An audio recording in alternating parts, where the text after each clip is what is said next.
49 అంటే సంతానం, 49 అంటే సంతోషం. 39 ఆంధ్రప్రదేశ్, తెలంగాణ. నమస్తే, నేను Kavitha. Welcome to I dream news. Sharmila ఏ పార్టీ పెట్టినా ఓకే, తనతో పాటుగా జాయిన్ అవుతాను, కలిసి నడుస్తాను అని గతంలోనే అనౌన్స్ చేసినటువంటి ఆళ్ల రామకృష్ణారెడ్డి షర్మిలని కాంగ్రెస్ పార్టీని వదిలి ఎందుకని తిరిగి వైఎస్ఆర్సీపీలో జాయిన్ అయిపోయారు. ప్రస్తుతం మనతో పాటుగా ఉన్నారు మాజీ వైఎస్ఆర్టీపీ లీడర్ సత్యవతి గారు. సత్యవతి గారు, నమస్కారం అండి.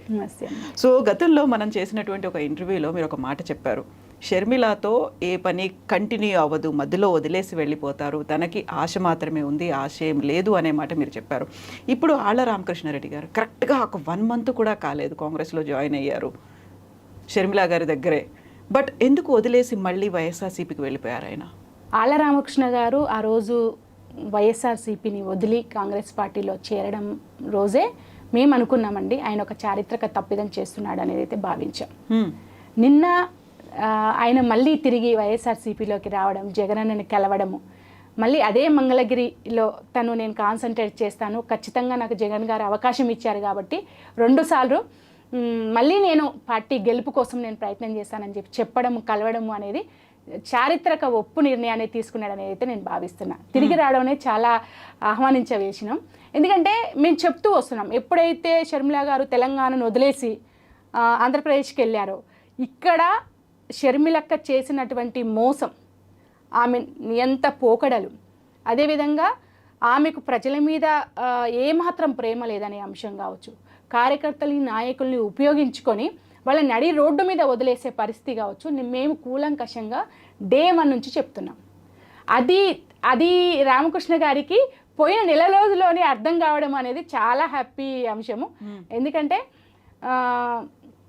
మీరు చూడండి, జగన్మోహన్ రెడ్డికి సంబంధించినటువంటి పరిపాలనలో ప్రజలందరూ చాలా హ్యాపీగా ఉన్నామని చెప్తున్నారు. అక్కడ ఉన్న వాళ్ళు పేదవాళ్ళు కావచ్చు, మధ్యతరగతి వాళ్ళు కావచ్చు, లేదంటే రోజువారీ కూలి చేసుకునే వాళ్ళు కావచ్చు, ఉద్యోగస్తులు కావచ్చు, అన్ని రంగాల వాళ్ళు మేము హ్యాపీగా ఉన్నామని చెప్తున్నారు. అయితే ఇక్కడ మనం అర్థం చేసుకోవాల్సిందే, పేద ప్రజల ప్రయోజనాలు, బడుగు బలహీన వర్గాల ప్రయోజనాలు అనేవి ఈ తోడేళ్ల గుంపుకు అవసరం లేదండి. వాళ్ళ పబ్బం గడవాలి. జగన్మోహన్ రెడ్డి అనే అతను అధికారంలో ఉంటే వీళ్ళకి ప్రయోజనం జరుగుతుంది. మాకే ప్రయోజనాలు లేవుగా. మా ప్రయోజనాలు నెరవేరాలి అంటే జగన్మోహన్ రెడ్డి దిగిపోవాలి. కాబట్టి చాలా తప్పుడు ప్రచారాలు చేస్తున్నారు, తప్పుడు నిందలేస్తున్నారు. అందులో షర్మిలను కూడా పావుగా వాడుకొని ఈరోజు వాళ్ళకున్నటువంటి పచ్చ ఎజెండా ఏదైతే ఉందో దాన్ని ఫిల్ చేసుకోవడానికి రామకృష్ణారెడ్డి గారు కూడా గాలం వేయడం జరిగినట్టుంది. ఆయన ఆ నిర్ణయం తీసుకున్నాడు. సరే, ఈ 1 monthలోనైనా సరే ఆయనకు అర్థమైపోయి తిరిగి రావడం అనేది చాలా హర్షించేదగ్గ విషయం మేడం.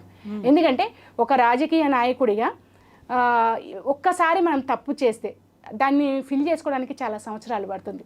కానీ నెల రోజుల్లోనే తిరిగి వచ్చి జగనన్నని అర్థం చేసుకొని, జగనన్న పరిపాలనని అర్థం చేసుకొని, షర్మిలక్క నియంతృత్వాన్ని అర్థం చేసుకొని, షర్మిలక్క కింద ఉన్నటువంటి ఆ ముఠా ఏదైతే ఉందో వాళ్ళని కూడా అర్థం చేసుకొని బయటికి రావడం అనేది అయితే చాలా గొప్ప విషయంగా భావిస్తున్నాను. సో మీరు అనుకున్నారా ఆయన ఎక్కువ కాలం అక్కడ ఉండరు పార్టీలోనే, ఆయన జాయిన్ అయిన టైంలోనే అనిపించిందా? అనుకున్నాం మేడం, ఖచ్చితంగా అనుకున్నాము. ఎందుకనంటే ఆ స్థాయిలో పనిచేసిన వ్యక్తికి ఈజీగా అక్కడ ఉన్నటువంటి విషయాలు అర్థం అవ్వకుండా ఉండవు, అర్థం అవుతాయి. అర్థమైనాయి కాబట్టి ఆయన తిరిగి మళ్ళీ జగనన్న గూటికి చేరుకోవడం అనేది చాలా గొప్ప విషయం. కరెక్ట్గా ఒక 1 month కూడా అవ్వలేదు. ఈలోపే తను చేసినటువంటి కార్యక్రమాలు కావచ్చు, చేసిన ప్రసంగాలు, వీటన్నిటిది ఆ సారం ఏంటి అనేది తెలుసుకున్నారైనా? వాస్తవం మేడం. ఎందుకంటే మీరు చూడండి, 1 month నుంచి కూడా షర్మిలక్క ఆంధ్ర రాష్ట్ర ప్రయోజనాలు కానీ, లేకపోతే ఆంధ్రప్రదేశ్లో జరుగుతున్నటువంటి అభివృద్ధి కానీ, లేదంటే ఇంకేదైనా కాంగ్రెస్ పార్టీ కొత్తగా చేసేదనే అంశాలు కానీ ఏవి మాట్లాడట్లేదు. మాట్లాడుతున్న అంశం అంతా కూడా జగన్మోహన్ రెడ్డి దిగిపోవాలి, జగన్మోహన్ రెడ్డి అది, జగన్మోహన్ రెడ్డి ఇది, మాకు ఇట్లా అన్యాయం జరిగింది అనేది మాట్లాడుతుంది. ముఖ్యంగా చంద్రబాబు నాయుడు, పవన్ కళ్యాణ్ ఏదైతే గతం నుంచి మాట్లాడుకుంటూ వచ్చారో వాళ్ళ మాటలకి వాళ్ళ ప్రజల్లో నుంచి ఎలాంటి స్పందన లేదు. వాళ్ళు ఎంత తప్పుడు విషయాలు చెప్పినా, వాళ్ళు ఎంత జగనన్న మీద కావాలని కక్షపూరితంగా మాట్లాడినా, వాళ్ళ పరిపాలనని చూసిర్రు, జగనన్న పరిపాలనను కూడా కంపేర్ చేసుకున్నారు కాబట్టి పబ్లిక్ వాళ్ళు ఎవరిని నమ్మలేదు. ఇక మమ్మల్ని నమ్మట్లేరు, మాకు నూకలు చెల్లాయి కాబట్టి ఫలానా క్యారెక్టర్ని మనం తీసుకొచ్చి ఇక్కడ పెట్టగలిగితే కనుక మనం సక్సెస్ అవుతామని చెప్పేసి అనుకున్నారు. మీరు ఎట్టి పరిస్థితుల్లో సక్సెస్ కాలేరు అనేది ఆళ్ల రామకృష్ణారెడ్డి గారు వచ్చి జాయిన్ అవ్వడంతో పబ్లిక్ అర్థమైందని అయితే నేను భావిస్తున్నాను. ఇది ఒక మంచి శుభ పరిణామము, మంచి నిర్ణయం తీసుకున్నారు సార్ మీరు.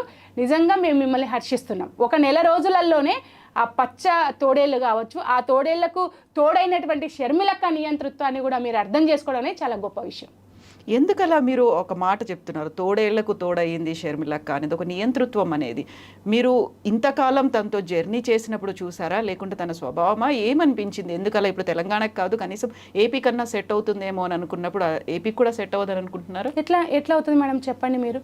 ఇప్పుడు వాస్తవంగా మొత్తం ఈ 5 ఏళ్ల కాలంలో మనం చూస్తే కనుక 5 ఏళ్లలో రెండు సంవత్సరాలు కరోనాని వచ్చింది మేడం. మిగిలిన 3 ఏళ్ళే పరిపాలించుకోవడానికి అవకాశం ఉన్నటువంటి అభివృద్ధి మీద కానీ మిగతా వాటి మీద కానీ కాన్సన్ట్రేట్ చేయడానికి. ఈ 3 ఏళ్ల సమయంలోనే 30 సంవత్సరాలకు సంబంధించినటువంటి 30 ఏళ్లలో చంద్రబాబు నాయుడు చేయని పరిపాలనని 3 ఏళ్లలో జగన్మోహన్ రెడ్డి గారు చూపించారు. కాబట్టి ఇదే జగన్మోహన్ రెడ్డి గారి పరిపాలన ఇంకో 5 ఏళ్ళు 10 ఏళ్ళు ఉంటే ఇక వాళ్ళు నామరూపాలు లేకుండా పోతారు కదా మేడం. అవునా కదా? ఇది పబ్లిక్కి చాలా దగ్గర అయినప్పుడు, విద్య, వైద్యం, ఉపాధి, అదేవిధంగా అన్ని రకాల వసతులు వాళ్ళకి దగ్గరగా అయినప్పుడు 30 ఏళ్ళు 40 ఏళ్ళ రాజకీయ ఇండస్ట్రీ అని చెప్పేసి చెప్పుకుంటున్న వాళ్ళకి పుట్టగతులు ఉండవు. కాబట్టి వాళ్ళకి కొత్త క్యారెక్టర్స్ కావాలి, కొత్త మాటలు కావాలి, ప్రజల్ని అట్రాక్ట్ చేయడానికి కొత్త పర్సన్స్ అయితే ఏమన్నా మా ప్రయోజనాలు ఏమైనా నెరవేరుతాయి అని చెప్పేసి అనుకున్నారు. కానీ జగన్ అన్న ముందు ఎవ్వరు వచ్చినా దిగదుడిపే అనేది స్పష్టమవుతుంది. సో రాజన్న రాజ్యం దిశగా ఒక పాలన ఉండాలి, అందుకోసం నేను కృషి చేస్తాను అనేది షర్మిల మాట. అదే తెలంగాణలో చెప్పారు, ఇప్పుడు ఆంధ్రాలో కూడా అదే మాట చెప్తున్నారు తను. మేడం తెలంగాణలో ఏం చేసింది మేడం? రాజన్న రాజ్యానికి ఒకవేళ ఆమె నిలబడితే ఇక్కడ డోకా ఏమొచ్చింది? పబ్లిక్ ఏమన్నా ఆమెను వ్యతిరేకించారా? ఆమె నిలబడలేదు. అంటే ఆమె ఒక ఇడెన్ ఎజెండాతో వచ్చింది అనేది స్పష్టమైంది. ఇప్పుడు ఆ ఇడెన్ ఎజెండా తెలంగాణ ప్రజలకు అర్థమైనట్టు ఆంధ్ర ప్రజలకు అర్థం కాదా? మీరు చూడండి, ఆళ్ల రామకృష్ణారెడ్డి గారు వెనక్కి రావడానికి షర్మిలక్క నియంతృత్వం ఒకటైతే, రెండో అంశం కూడా ఏంటంటే పబ్లిక్ ఎవ్వరు కూడా రిసీవ్ చేసుకోవట్లేదండి. ఇప్పుడు పెట్టిన మీటింగ్స్ మనం చూస్తున్నాం. ఆల్రెడీ పాతాళంలో ఉన్న కాంగ్రెస్ పార్టీకి నువ్వు ఎంత తీర్థం పోసినా, నువ్వు ఎంత ప్రయత్నం చేసినా ఏం ఉపయోగం అండి? రెండోది, మీరు మాట్లాడే మాటల్లో ఒక విశ్వసనీయత ప్రజలకు కనిపించాలి. తెలంగాణలో మీరు ఏ మాట నిలబెట్టుకున్నారు? మీ ప్రతిజ్ఞ పాలేరు మట్టి సాక్షిగా అని చెప్పేసి మాట్లాడారు. కనీసం మీరు నిలబడకపోతే మీ క్యాండిడేట్, మీతో కలిసి నడిచిన వాళ్ళు ఎవరైతే ఉన్నారో వాళ్ళకైనా మీరు కాంగ్రెస్ పార్టీతో టికెట్ ఇప్పించి నిలబెట్టగలిగారా? వాళ్ళనైనా రాజన్నకు సంబంధించిన ఒక వారసుడిగా మీరు చూపించగలిగారా? మీరు నిలబడలేదు. అది కూడా మాట్లాడినాం మేడం. మేము మీటింగ్ పెట్టినప్పుడు మేము మాట్లాడిందంటే మాకు ఎవ్వరికి టికెట్లు ఇవ్వకపోయినా పర్వాలేదు. పొంగులేటి శ్రీనివాస్ గారు అయితే ఏ పార్టీ పెట్టి 3800 కిలోమీటర్లు నడిచి, లేదంటే ఒక గొప్ప క్రెడిబిలిటీ ఉన్న ఆయన కదా, ఆయన కూడా వైఎస్ఆర్ వారసుడు, జగనన్న వారసుడే కదా. మరి ఆయన ఒక ఖమ్మం జిల్లాకు సంబంధించిన దాంట్లో ఆయనకు కావలసినటువంటి ఎవరికైతే క్యాండిడేట్స్కి కావాలో వాళ్ళకి టికెట్ ఇప్పించుకుంటున్నప్పుడు పట్టుబట్టి మరి మీరు వైఎస్ఆర్ బిడ్డ ఒక పార్టీ పెట్టారు, 3800 కిలోమీటర్ల పాదయాత్ర చేశారు. మీరు పార్టీని కూడా విలీనం చేయాలనే ఆలోచనతో ఉన్నారని మాకు అక్కడక్కడ అర్థమవుతుంది. అలాంటప్పుడు పట్టుమని ఒక 5 మందికో ఒక 10 మందికో మీరు టికెట్లు ఎందుకు ఇప్పించుకోలేకపోతున్నారు? పోనీ అది కూడా సాధ్యం కాలేదని చెప్పేసి అనుకుందాం. కనీసం మీరన్నా పోటీ చేయండి. మట్టి సాక్షిగా మీరు ప్రమాణం చేశారు కదా, కనీసం మీరు పోటీ చేయండి, మేమందరం పనిచేస్తామని చెప్పేసి మీటింగ్లో మాట్లాడిన సందర్భం ఉందండి. దానికి కూడా ఆమె యాక్సెప్ట్ చేయలేదు. అంటే ఇంకెక్కడ విశ్వాసం ఉంటుందండి ప్రజలకి? ఎక్కడ విశ్వాసం ఉంటుంది నీ వెనకాల నడిచినటువంటి నాయకత్వానికి? కాబట్టి మీరు ఆంధ్రాలో ఇవాళ పెద్ద అద్భుతాలు సృష్టిస్తా, రాజన్న రాజ్యం నా వల్లనే వస్తుంది అని చెప్పేసి మాట్లాడితే నిజంగా దయ్యాలు వేదాలు వల్లించినట్టుందండి. దయ్యమే షర్మిలక్క. ఎందుకంటున్నానంటే ఒక్క మాట కూడా మీరు నిలబెట్టుకోలేదు. పబ్లిక్ని ఫూల్స్ చేసిరు. నేను వైఎస్ఆర్ వారసురాల్ని, నేను వైఎస్ఆర్ రక్తం నాది అంటే రక్తం కాదండి వారసత్వం. ఎప్పుడైనా వైఎస్ఆర్ ఆశయాల కోసం పనిచేసే ప్రతి ఒక్కరు వారసులే. అది జగన్మోహన్ రెడ్డికి చెందింది. ఆ తర్వాత ఉన్నటువంటి సరే కాంగ్రెస్ పార్టీ యాక్సెప్ట్ చేసిన ఆ పొంగులేటి శ్రీనివాస్ కూడా ఎవరండి? వైఎస్ఆర్ వారసత్వం. మీరెందుకు ఇప్పించుకోలేకపోయారు? అది మీరు రక్తము వారసత్వం అని చెప్పుకుంటున్నారు కదా, మీరు ఎందుకు ఒక్క సీటనే ఇప్పించుకోలేకపోయారు? కాబట్టి అక్కడ కూడా కాంగ్రెస్ పార్టీ వాడుకోవడమే తప్పితే షర్మిలక్క ఏదో అద్భుతాలు సృష్టిస్తుందంటే ప్రజలు నమ్మరు. ఆమె వెనకాల ఉన్న వాళ్ళకి ఈజీగా అర్థమైపోయింది. రామకృష్ణ గారు మిగతా కాంగ్రెస్ పార్టీలో ఉన్న వాళ్ళు కూడా అతి త్వరలో వ్యతిరేకిస్తారు చూడండి షర్మిలక్కని. గతంలో ఉన్నటువంటి సీనియర్లు కూడా యాక్సెప్ట్ చేయట్లేదా? తప్పకుండా మీరు చూడండి భవిష్యత్తు, మీరు ఎలక్షన్ల వరకు ఇంకా చాలా చూస్తారనేది అయితే నేను అనుకుంటున్నాను. ఎందుకంటే చాలామందికి అర్థమైన తర్వాత చాలా సీనియర్స్ ఉన్నారు అక్కడ. మేడం, ఒక రాజకీయ పార్టీని నడపడం అంటే అంత ఈజీ కాదు. ఖచ్చితంగా మనకు ఒక నిబద్ధత ఉండాలి, ఫస్ట్ ఓర్పు ఉండాలి, సహనం ఉండాలి. ఒకరు స్క్రిప్ట్ రాసిస్తే చదవడం కాదు, రాజకీయాల మీద పూర్తి అవగాహన ఉండాలి. ఎప్పుడు ఏ నిర్ణయం తీసుకోవాలి, ఏ విషయాలు మాట్లాడాలి, ప్రజా సమస్యలు ఏంటి, ఆ ప్రజా సమస్యలను లేవనెత్తడానికి ఎలాంటి ఉద్యమాలను చేపట్టాలి అనేది ఇది ఒక లాంగ్ ప్రాసెస్. జగన్మోహన్ రెడ్డి ఊరికనే సీఎం అయ్యాడా అండి? వైఎస్ రాజశేఖర రెడ్డి 2 ఏళ్లకే 2 ఏళ్ళు సీఎం అయ్యాడా? 30 సంవత్సరాల కాలం పట్టింది వైఎస్ఆర్ గారు ముఖ్యమంత్రి కావాలి అంటే. 10 ఏళ్ల కాలం పట్టింది జగన్మోహన్ రెడ్డి గారికి ముఖ్యమంత్రి కావాలంటే. నువ్వు రాత్రికి రాత్రి ముఖ్యమంత్రి అవుతానని చెప్పేసి పోనీ నీకు ఒక వ్యక్తిగత ఎజెండా ఉండి ప్రజలకు సేవ చేయాలని ఉండి ఆ లక్ష్యం కోసమే మీరు పార్టీ పెట్టి ఉంటే నిజంగా అయ్యేదేమో ఇవాళ కాకపోయినా రేపు అనేది. కానీ ఇప్పుడు పబ్లిక్కి ఏమర్థమవుతుంది? అసలు మీరు వ్యక్తిగతంగా కాదు, మీరు ఇంకొక పచ్చ బ్యాచ్కి సంబంధించి పచ్చ తోడేళ్లకు సంబంధించినటువంటి కొన్ని ఏవైతే ఉన్నాయో వాళ్ళ స్వప్రయోజనాలు వాటిని ఫుల్ఫిల్ చేయడానికి ఒక క్యారెక్టర్గా వచ్చారే తప్పితే మీరు ఎట్టి పరిస్థితుల్లో రాజకీయ నాయకురాలు కానే కాదు, అసలు లీడర్ కానే కాదనేది మీరు మైక్ దొరికితే మాట్లాడే మాటలే స్పష్టమవుతున్నాయి ప్రజలకి. కాబట్టి రాజన్న రాజ్యం ఆమె వల్ల కాదు. రాజన్న రాజ్యం ఇప్పుడు ఆంధ్రప్రదేశ్లో ఉంది. రాజన్న ఏదైతే కలలు కన్నాడో విద్య, వైద్యం, ఉపాధి అనేది ఇప్పుడు జగన్మోహన్ రెడ్డి గారు చేస్తున్నారు. 3 ఏళ్లలోనే చేశాడు. మీరు చూడండి, కరోనా సమయంలో ఏ రాష్ట్రాలకు రాని గొప్ప గుర్తింపు జగన్మోహన్ రెడ్డి గారికి వచ్చింది. అంటే ప్రజలు ఏమన్నా పిచ్చోళ్ళ?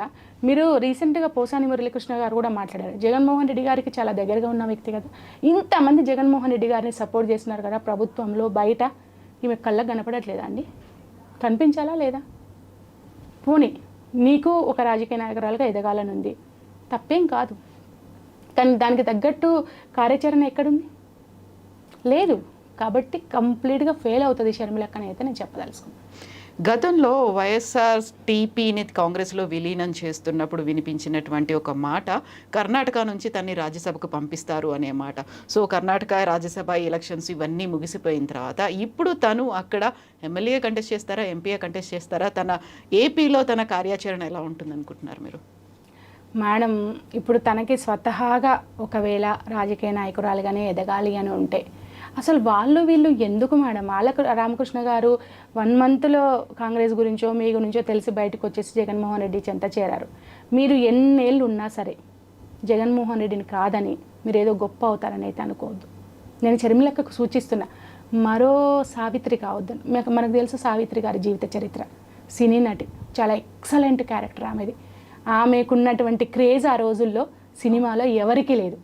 వాస్తవంగా చెప్పాలంటే షర్మిలక్క పాదయాత్ర చేసినప్పుడు కూడా రాజకీయంగా షర్మిలక్కను అట్లా చూశారండి. నిజంగా నేను చెప్తున్నా, ఆ రోజుల్లో నేను ఉస్మానియా యూనివర్సిటీ లీడర్గా షర్మిలక్క చేస్తున్న పాదయాత్రని పేపర్లలో చూసి ఏం చేస్తుంది, ఒక ఆడబిడ్డ ఇంకొక ఆడబిడ్డ అంత బాగా చేస్తుందంటే ఎంత గర్వంగా ఫీల్ అవుతామండి. అట్లా గర్వంగా ఫీల్ అయిన రోజులు చాలా ఉన్నాయండి పేపర్లలో చూసి. సో ఆ గొప్ప గుణాన్ని, ఆ గొప్ప త్యాగాన్ని ఆమె నిలబెట్టుకోవాల్సింది. సో మీరు అక్కడ ఉంటే మరో సావిత్రి అవుతారే తప్పితే మీరు షర్మిల గారు మాత్రం కాలేరు. వైఎస్ఆర్ రక్తం మాత్రం అట్లాగే ఉంటుందని అనుకోవడానికి అయితే వీలేదు. కాబట్టి ఆ ముఠాలోంచి, ఆ దుర్మార్గపు ఆలోచనలు చేసే ఆ గుంపులోంచి షర్మిలక్క ఎంత తొందరగా బయటకు వస్తే అంత మంచిదని అయితే నేను భావిస్తున్నాను అండి. అర్థం చేసుకోవాలని కోరుతున్నా. నేను సావిత్రి గారి ఎగ్జాంపుల్ వాడుతున్నాను అంటే నీ చుట్టూ ఉన్నటువంటి కోటరీ, మీకున్నటువంటి ఆ ఇమేజ్ ఏదైతే ఉందో అది కూడా జగన్మోహన్ రెడ్డి గారి వల్లనే వచ్చింది. ఆ ఇమేజ్ కూడా మీరు సొంతంగా నడిచి ఉండొచ్చు, కానీ మీ నడకకి ప్రతి అడుగులో కూడా ఆయన శ్రమ ఎంత ఉందో మొత్తం ఆంధ్ర రాష్ట్ర ప్రజలకి, తెలంగాణ ప్రజలకి, యావత్ వైఎస్ఆర్ గారి అభిమానులందరికీ తెలుసండి. ఎంతసేపు ఉన్నా నీడ పక్కన దాచుకుంటే ఉంటే మంచిది, కానీ నీడకు పోయి ఎండలో నిలబడతా అంటే ఏమైద్దండి? కాబట్టి షర్మిలక్క ఆ పరిస్థితులలో ఉంది. మీరు కూడా అత్యంత త్వరగా ఆ కుట్రల్ని అవన్నిటినీ అర్థం చేసుకొని బయటకు వచ్చి జగనన్న చెంత చేరి ఉన్న క్రేజ్ని నిలబెట్టుకుంటే మంచిదనేది నేను భావిస్తాను. గతంలో మీరు ఒక మాట అన్నారు, ఎవరైతే వైఎస్ఆర్ టీపీని వదిలి బయటకు వచ్చిన వాళ్ళంతా ఇప్పుడు షర్మిలకి వ్యతిరేకంగా ఏపీలో ప్రచారం చేస్తామనేది. Still you feel that? మీకు ఇంకా అప్పటికే అదే ఉందా? అసలు అందరూ ఇప్పుడు మా టీంలో ఉన్న వాళ్ళందరూ అదే అంటున్నారండి, అక్క ఎప్పుడు వెళ్దాం అని చెప్పేసి అంటున్నారు. బహుశా ఇట్లనే ఉంటాయి షర్మిలక్క. అంటే ఖచ్చితంగా నేను నియంత అనే మాట అసలు ఏ రకంగా కూడా వాడకూడదు. నేను నియంతను దింపుతాను, లేదంటే ఖచ్చితంగా జగన్మోహన్ రెడ్డి దిగిపోయే వరకు నేను ఉద్యమిస్తాను అని చెప్పేసి ఆ రోజు మీరు ఇచ్చినటువంటి హామీలను మీరే తుంగలో దొక్కుతూ మీరే ఇచ్చారు కదా ప్రచారంలోకి పోయి మాట్లాడి వ్యక్తిగతంగా జగనన్నను తీసుకొని ఇట్లాంటి పోగొడలని మళ్ళీ ఆమె కొనసాగిస్తే మాత్రం ఖచ్చితంగా మేము వెళ్తాం మేడం. ఎందుకంటే ఇప్పుడు ఆళ్ళ రామకృష్ణ లాంటి వాళ్ళు అర్థం చేసుకొని బయటకు వచ్చారు మేడం. కానీ ఆంధ్ర పబ్లిక్కి తెలియవు కదా కొన్ని విషయాలు. కొంతమంది నమ్మే వాళ్ళు ఉంటారు కదా, వైఎస్ఆర్ బిడ్డ అని. అది నమ్మకుండా మోసపోకుండా ఉండడానికి మా కర్తవ్యం అది. మేము వెళ్ళి మాట్లాడడం అనేది, వాళ్ళని ఎడ్యుకేట్ చేయడం అనేది, చెప్పడం అనేది మా కర్తవ్యం. నిజంగా షర్మిలకు ఒక్కతే ఇండిపెండెంట్గా పోయి ఒక దగ్గర ఏదైనా పోటీ చేస్తే మేము సపోర్ట్ చేసేవాళ్ళం మేము. కానీ వేరే వాళ్ళ ప్రయోజనాలని వాళ్లకు మంచి చేయడం కోసం, అంటే కొంతమంది వ్యక్తుల ప్రయోజనాలను కాపాడడం కోసము మీరు పావుగా వాడబడుతున్నారు. కాబట్టి ఖచ్చితంగా మేము షర్మిలక్కకు వ్యతిరేకంగా ప్రచారం చేస్తాము. కాబట్టి ఆమె మారాలి, ఆమె మాట తీరు మారాలి, ఆమె చేసే దుందుడుకు చర్యలు ఏవైతే ఉన్నాయో అవి ఖచ్చితంగా వెనక్కి తీసుకోవాలని అయితే మేము డిమాండ్ చేస్తాం. ఎస్ సత్య గారు, థ్యాంక్ యూ సో మచ్ అండి. Thank you.